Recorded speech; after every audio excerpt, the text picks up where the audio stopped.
हमारा खालसा हार्डवेयर और पेंट के नाम से दुकान है जो नगर निगम के ठीक सामने लोहा बाज़ार में स्थित है। हमारी दुकान पे पर्दे फिटिंग का सामान, नल फिटिंग का सामान, सभी प्रकार का हार्डवेयर, तार, बिरंगी, नट बोल्ट, आरी पत्ता, मशीनरीज आइटम, ये सारा मटेरियल मिलता है। और मेन चीज़ हमारे पास पेंट का, हम एशियन पेंट के ऑथोराइज डीलर हैं। मेन चीज़ हमारे पास जो भी सर्विसेज, अगर आपको प्लम्बर की ज़रूरत है आप हमें फ़ोन करें, हम आपके पास प्लम्बर भेज देते हैं। आपको पेंटर की आवश्यकता है आप हमें बताएं, हम पेंटर भी भेज देते हैं। कारपेंटर की ज़रूरत पड़ती है तो हम कारपेंटर भी भेज देते हैं। हम पेंट का काम विथ मटेरियल भी करते हैं। हमें एक बार सेवा का मौका दीजिए। सबसे बड़ी चीज़ ये है कि हम रेट में, बहुत कम रेट में माल बेचते हैं और गुणवत्ता का विशेष ध्यान रखते हैं। आपको किसी भी प्रकार की कोई भी परेशानी आए उसके लिए हम आखिरी तक जिम्मेदार रहेंगे। धन्यवाद। यानी आधुनिक मकान यदि बनाना है तो खालसा हार्डवेयर आना है। आप आए, डिजिटल कलर की डिज़ाइनिंग भी हम करवा देते हैं। अगर आपको आपके मकान का नक्शा देके अगर उसमें कलर सेटिंग करवानी है तो उसके लिए हमें 2 दिन का समय दें तो हम वो सुविधा भी आपको प्रदान कर पाते हैं। धन्यवाद। नमस्कार। दिनांक 25 फरवरी को मेरा आपसे निवेदन है, आप दूरदर्शन भोपाल पर DDMP है उस पर आप 1 घंटे का काव्यांजलि में मेरा कार्यक्रम अवश्य देखें। 7 कवियों के साथ मैं भी काव्य पाठ किया हूँ और DDMP पर आप उसको एयरटेल पर देख सकते हैं, टाटा स्काई पर देख सकते हैं, DTH पर देख सकते हैं। तो सभी पर आप देखें और बताएं कि आपको कार्यक्रम कैसा लगा। जी हाँ, कल तैयार रहिएगा 1 घंटे का, कल दोपहर 12 बजे से, यानी 25 फरवरी 12 बजे से 1 बजे तक आप DTH भोपाल पर DDMP पर देखें, सुने, बताएं। जय हिंद। खंडवा में आज 24 फरवरी संत शिरोमणि रविदास जी महाराज के 647वीं जयंती पर चर्म शिल्पकार समाज द्वारा रविदास जी महाराज का जयंती समारोह केवलराम चौराहे पर संपन्न हुआ, जिसमें मुख्य अतिथि खंडवा विधायक आदरणीय कंचन मुकेश तन्वे उपस्थित और जिन लोगों के पास मकान के पट्टे नहीं थे उनको शीघ्र पट्टे दिलाने का आश्वासन दिया गया। इस कार्यक्रम में भारतीय जनता पार्टी संगठन के महामंत्री राजेश जी तिवारी, गोपाल जी सोनी, अभय जी जैन, विवेक जी सारसर, आलोक जी डोंगरे एवं अन्य कार्यकर्तागण उपस्थित हुए। इस कार्यक्रम में मुख्य आयोजनकर्ता चर्म शिल्पकार समाज के जिला अध्यक्ष सुभाष जी कटारे, उपाध्यक्ष गोपाल झड़ाने, नगर अध्यक्ष अनिल जी धामने, जिला महामंत्री राजेश जी भूरिया, बबलू जी निमाड़े सहित अन्य सामाजिक कार्यकर्ता बंधु उपस्थित हुए। वहीं महिला मोर्चा की जिला अध्यक्ष श्रीमती शशि कटारे एवं मातृ शक्ति भी उपस्थित रही और कार्यक्रम समापन पर विशाल भंडारा भी किया गया।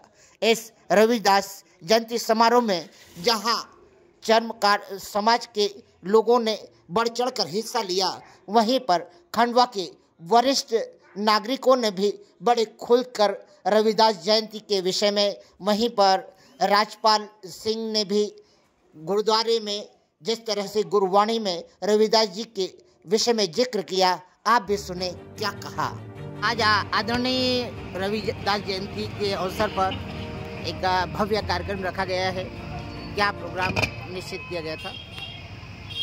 प्रोग्राम आज 643वीं जयंती केवलराम पेट्रोल पंप पे मनाई जा रही संत शिरोमणि रविदास जी। हाँ। आज हमारे मुख्य अतिथि आदरणीय ज्ञानेश्वर जी पाटिल सांसद खंडवा, आदरणीय खंडवा विधायक आदरणीय कंचन मुकेश तन्वे, खंडवे के प्रथम नागरिक बहन आदरणीय अमृता अमर यादव इस कार्यक्रम के अतिथि थे। समाज के ये भी सब साथ में हिल मिल के हर उल्लास से जयंती मनाई जा रही है। जगह जगह जयंतियाँ मन रही है, विशेष रूप से मना रही है। वार्डों में हो रही है, ग्रामों में हो रही, पंचायतों में हो रही है। पहले ज़िले में होती थी। युवराज सरकार के नेतृत्व में ये काम ज़िले से नगर में गया, नगर से पंचायत में गया, पंचायत से ग्रामीणों में गया। मैं उस सरकार को नमन करता हूँ। फिर वो तो आज रहे नहीं मुख्यमंत्री, उनके कारण आज ये वार्ड में, ग्रामीणों में, पंचायतों में जयंती मन रही है। जय हिंद, जय भारत, जय रविदास, चर्मकार समाज का अध्यक्ष सुभाष कटारे। ओम नमः नारायण। समक्ष बैठे भाइयों बहनों को मेरा हृदय से नमस्कार।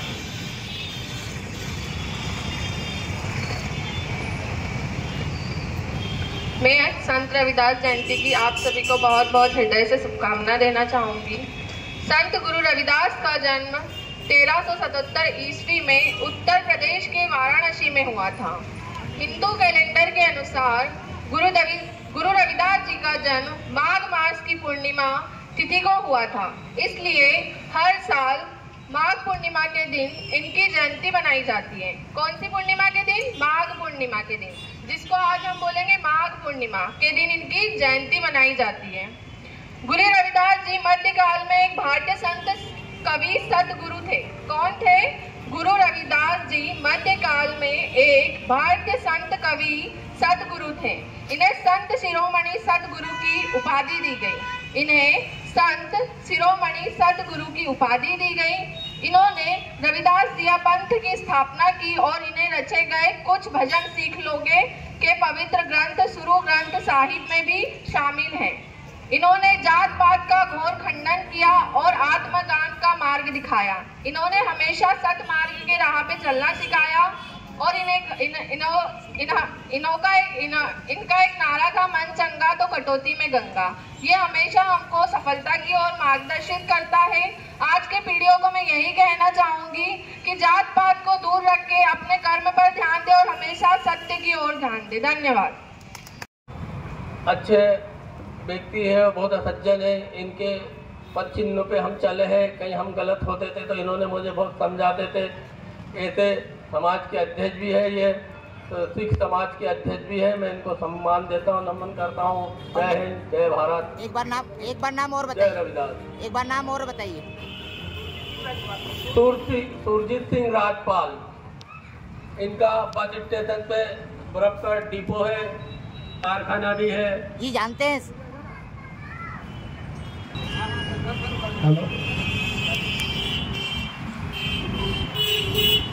उपस्थित मेरे गुरु भाइयों, आप हमारे गुरु भाई हैं, क्योंकि जितना आप संत रविदास जी को मानते हैं उतना सिख समुदाय भी मानता है। श्री गुरु ग्रंथ साहिब में रविदास जी की 40 शब्द दर्ज हैं। गुरु नानक देव जी अपनी पहली यात्रा, जो धर्म प्रचार की यात्रा करते हुए जब बनारस पहुँचे थे, तो उनकी मुलाकात संत रविदास जी से हुई थी। संत रविदास जी को लेते हुए कबीरदास जी के पास गए और लगभग 10 दिन उनके साथ बिताए और उनकी वाणी का संग्रह किया, जो हमारे अनुसार 40 शब्द जो ओरिजिनल गुरु रविदास जी के थे वो गुरु ग्रंथ साहिब में दर्ज है। जिस रविदास को शूद्र करके मंदिर में जाने की अनुमति नहीं थी, उसी रविदास को गुरु महाराज ने अमृतसर गुरुद्वारा स्वर्ण मंदिर जिसे आप बोलते हैं, वहाँ आसन दिलाया। कैसे? गुरु ग्रंथ साहिब में रविदास जी की वाणी है। उसी गुरु ग्रंथ साहिब का प्रकाश गुरुद्वारे में होता है, अमृतसर में भी होता है, खड़गवाल में होता है, सब शहर में होता है। और जितने सिख भाई हैं सब नमन करते हैं।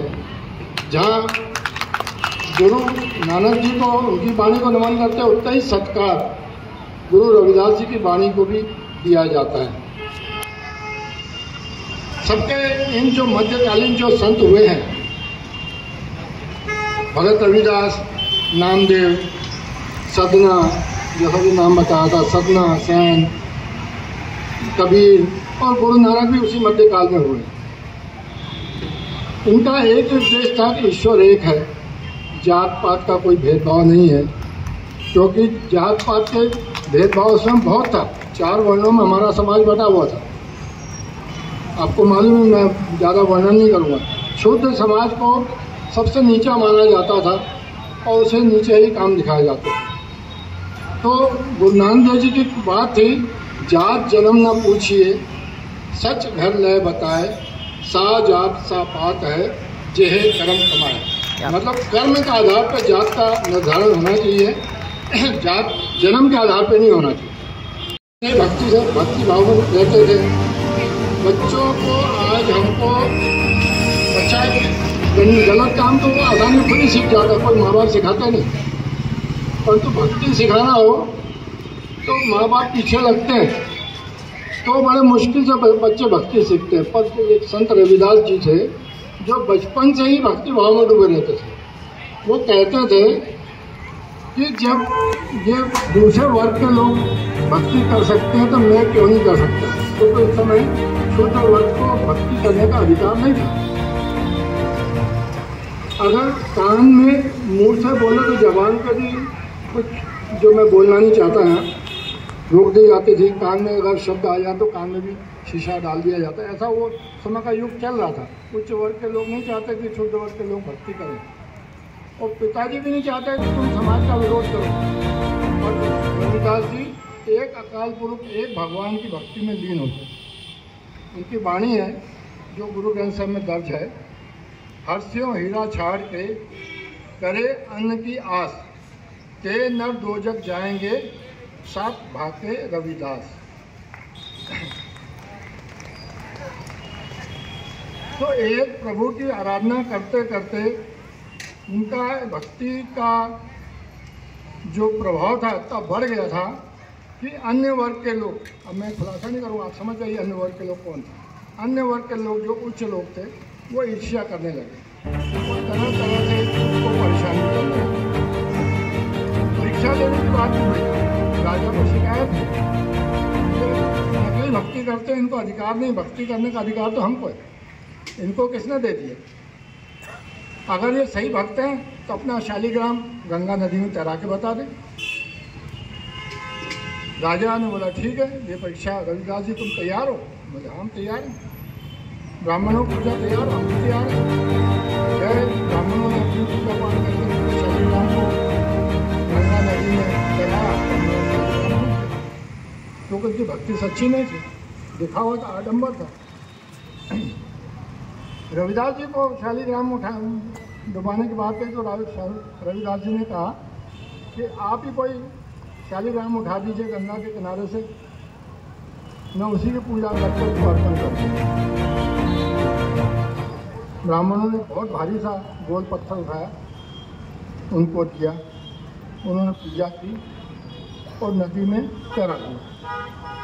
शर्त ये थी उस समय राजा के सामने कि जो पक्ष हारेगा वो जीतने वाले को पालकी में बैठा के गाँव में घुमाएगा। और रविदास जी ने वो शालिग्राम तैराया, वो तैर गए। चूँकि शर्त राजा के सामने लगी थी इसलिए मुकरने का प्रश्न ही नहीं था। पंडितों को पालकी बुलाई गई, रविदास जी बैठे, पंडितों ने पालकी उठाई, 4 कदम ही चले होंगे पंडित रविदास जी पालकी को और अहो भाव में एक शब्द का गायन किया जो गुरबानी में दर्ज है, कौन करे गरीब नवाज घुसैया मेरा माथे छतर धरे, जाति छोड़ लागे जगत को। हम छुआछूत थी ना तुम, तो जिसको छूने से जगत अपवित्र हो जा रहा है। जाति छोड़ लागे जगत को, ताको तू ही धरे,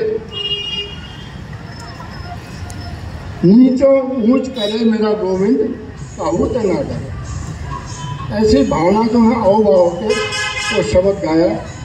नामदेव कबीर त्रिलोचना सपना सैन तरे, कह रविदास सुनो रे संतो, हरते हरते हर्षो तरे। ऐसे भक्ति भाव में शब्द गाया जो गुरबाणी में दर्ज है। ऐसे कई परीक्षा आई, मैं सुनाऊंगा तो 1 घंटा हो जाएगा। झालीबाई का भी उदाहरण है। झालीबाई जो चित्तौड़ की रानी आई थी, वो बनारस में दर्शन करने आई। पंडित चाहते थे कि उनकी धर्मशाला में रह रुके, पर वो रविदास की प्रसिद्धि सुन के आई थी। वो बोले मैं रविदास की कुटिया में जाऊंगी। पंडित बहुत जोर लगाने लगे और झाली भाई नहीं मानी और रविदास की कुटिया में गई। रविदास की कुटिया में गई तो रविदास जी शब्द गा रहे थे, ऊंचे मंदिर सुंदर नारी, राम नाम नहीं गत तुम्हारी। राम का नाम हजरे गत नहीं। मेरी जात कमीनी पात कमीनी, ओछा जन्म हमारा। मेरी जात कमीनी पात कमीनी, ओछा जन्म हमारा।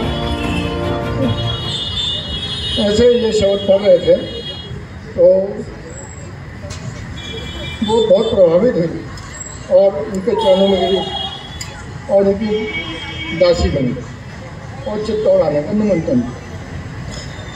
रविदास भक्ति में इतनी अब ये अगर आगे साथी कभी कोई बात और पीछे छोड़ देता हूँ, मैं साथी आगे कहता हूँ, तो ये चित्तौड़ फिर संत जी गए। वहाँ संत जी गए, उनके स्वागत में भोज का व्यवस्था हुई। बहुत से ब्राह्मण भी आए। जब भोजन करने बैठे तो रविदास जी भी साथ में बैठे ब्राह्मणों के साथ में। ब्राह्मणों ने एतराज कर दिया कि ये बैठेगा तो हम यहाँ भोजन नहीं करेंगे। रविदास जी बात समझ के उन्होंने रानी को बुलाया, झाली भाई को, तो कहा मेरी व्यवस्था आप अलग कर दो।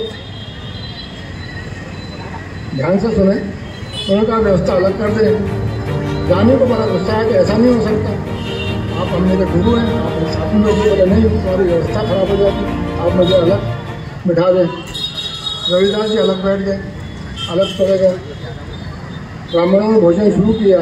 ब्राह्मण क्या देखते हैं, हर ब्राह्मण के बाजू में रविदास संत बैठे थे। ऐसा एक विशाल कुछ हुआ चमत्कार कि उनको लगा तो वो सब रविदास जी के चरणों में थे।